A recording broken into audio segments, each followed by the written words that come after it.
Bago tayo magsimula, huwag kalimutang mag-subscribe, mag-like, at pindutin ang notification bell.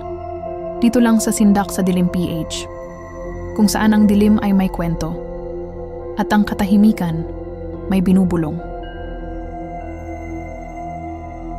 Cannon Road, ang daang may nakatingin sa'yo. Sa hilagang bahagi ng Luzon, sa pagitan ng matatarik na bundok at malalalim na bangin, matatagpuan ang isa sa pinakakilalang daan sa Pilipinas, ang Cannon Road. Isang daan na hindi lang kilala sa ganda ng tanawin, kundi pati na rin sa mga kwentong hindi maipaliwanag. Ito ang kwento ng Cannon Road.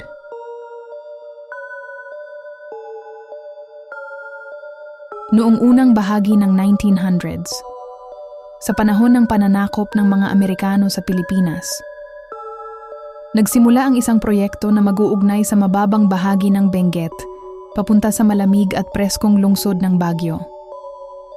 Taong 1903, nagsimula ang konstruksyon ng isang matarik, mapanganib at halos imposible na daan na kalaunan ay tatawaging Cannon Road, ipinangalan kay Colonel Lyman Cannon.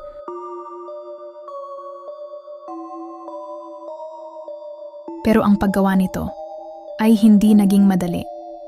Libo-libong manggagawa ang kinuha para buuin ang daan. Karamihan ay mga Pilipino at mga imported na laborers mula sa China.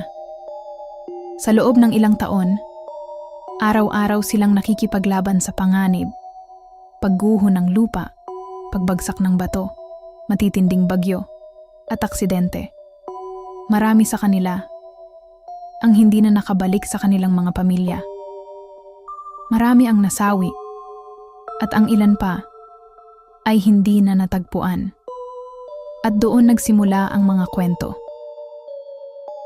Sinasabi ng mga matatanda na ang lupa mismo ng Cannon Road ay sumipsip ng dugo ng mga manggagawa, na sa bawat kurba, sa bawat bangin, may naiwan na kaluluwa, at hanggang ngayon, hindi sila umaalis. Lumipas ang mga taon, naging isa ito sa pangunahing daan paakyat ng Baguio.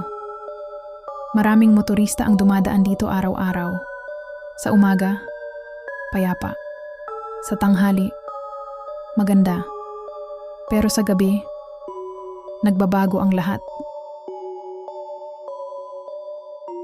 May mga driver na nagsasabing habang sila ay nagmamaneho sa madilim na bahagi ng Cannon Road, may nakikita silang tao sa gilid. Isang lalaking nakatayo, tahimik, walang galaw. Kapag nilapitan mo, mawawala. May iba naman na nagsasabing may sumasabay sa kanilang sasakyan. Isang babae, mahaba ang buhok, nakaputi. Minsan, makikita mo siya sa side mirror. Minsan, sa backseat. At kapag lumingon ka, wala na siya. Isang gabi may isang truck driver na bumiyahe papuntang Baguio. Sanay na siya sa daan. Alam niya ang bawat liko, bawat lubak, bawat bahagi ng Cannon Road. Pero noong gabing iyon, may kakaiba. Habang pababa siya ng isang kurbada, napansin niya sa harap. May babaeng nakatayo sa gitna ng kalsada. Agad siyang prumeno. Nang tingnan niya ng mabuti, basang-basa ang babae at tila umiiyak. Bumaba ang driver para tulungan siya. Pero paglapit niya, wala na ang babae. Tahimik ang paligid. Walang bakas ng tao. Pagbalik niya sa truck, bigla niyang narinig ang pag-iyak mula sa likod. Dahan-dahan siyang lumingon at doon niya nakita ang babae. Nakaupo sa likod ng truck, nakatingin sa kanya, at ang mga mata, walang puti, puro itim. Napabalikwas siya sa takot, at agad pinaandar ang sasakyan. Mula noon, hindi na siya dumaan sa Cannon Road. May isa pang kwento tungkol sa isang grupo ng magkakaibigan. Nag-road trip sila papuntang Baguio. Masaya ang biyahe, tawanan, kwentuhan, kantahan. Hanggang sa dumaan sila sa isang bahagi ng Cannon Road na kilalang madalas ang aksidente. Biglang tumahimik ang isa sa kanila Nakatingin siya sa bintana. Nang tanungin siya ng kasama niya kung bakit, sinabi niya, may bata sa labas. Lahat sila ay napatingin, pero wala silang nakita. Ilang segundo ang lumipas. Biglang kumatok ang bata sa bintana ng sasakyan. Isang batang lalaki, maputla, nakatingin sa kanila at ngumiti. Napuno ng takot ang loob ng sasakyan. Pinaandar agad ng driver ang kotse. Pero habang umaandar sila, napansin nila sa rearview mirror, ang bata, nakasunod, hindi naglalakad, kundi lumulutang. May mga nagsasabi rin na sa ilang bahagi ng Cannon Road, biglang nawawala ang signal, humihinto ang radyo, at parang may bumubulong sa hangin. May naririnig silang pangalan nila. Kahit mag-isa lang sila, may mga pagkakataon din na ang sasakyan, biglang namamatay ang makina. At habang sinusubukan mong paandarin ulit, may mararamdaman kang nakatingin sa'yo, mula sa likod, mula sa gilid, mula sa dilim. May isang vlogger ang naglakas loob na i-document ang kababalaghan sa Cannon Road. Gabi siya pumunta. May dala siyang kamera. At habang naglalakad siya sa gilid ng kalsada, bigla niyang narinig ang yabag. Kahit siya lang ang tao doon, pinakita niya sa kamera ang likod niya. Walang tao. Pero naririnig pa rin ang yabag. Palakas ng palakas. Palapit ng palapit. Hanggang sa tumakbo siya.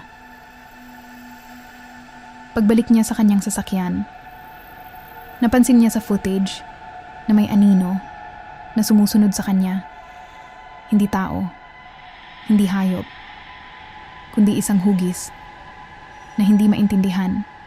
At habang pinapanood niya ang video, biglang nag-flicker ang ilaw at may lumitaw na mukha sa screen. Isang mukhang hindi niya nakita noong kinukunan niya iyon. Isang mukhang nakangiti. Simula noon, hindi na niya tinuloy ang kanyang vlog. Ang Cannon Road ay nananatiling misteryo. Isang daan na puno ng kasaysayan at mga kaluluwang hindi matahimik. Sa bawat dumadaan dito, hindi mo alam kung ikaw lang ba ang naglalakbay o may kasama ka. Sa bawat pagliko, sa bawat pagpreno, sa bawat pagtingin sa salamin, baka may makita ka na hindi mo inaasahan. At kapag nangyari iyon, huwag kang lilingon agad. Dahil minsan, ang mga nakikita natin ay ayaw makita pabalik. At sa Cannon Road, hindi lahat ng naglalakad ay buhay. Dito na nagtatapos ang kwentong ito. Pero tandaan, ang dilim ay hindi natutulog at baka sa susunod, ikaw na ang kwento. Subscribe sa Sindak sa Dilim PH para sa mas marami pang totoong kwentong kababalaghan. Maraming salamat po.